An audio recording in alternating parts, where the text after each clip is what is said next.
On LNG and Ukraine aid, can you say, is the president open to suspending the pause on the administration's pause on new LNG approvals in exchange for Ukraine aid?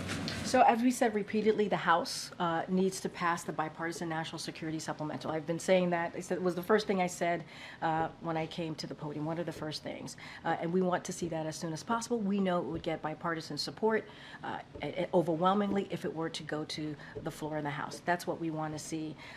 As I stated, it's already passed the Senate, 70-29. So it's important to move forward. And we've also talked about, Jake Sullivan has talked about, my National Security Council colleague has talked about this as well, is that Ukraine can't afford any more delays. We have seen what's been happening the past several weeks, the past several months in Ukraine. They are losing ground on the battlefield. So are you saying it's still on the table? Well, what I'm saying is that we have to pass the bipartisan national security supplemental. That's what we want to see. If we want to, Biden is willing to make that exchange. This is where we are at this moment in time. We want to make sure that national security supplemental is moved forward. It could get bipartisan support.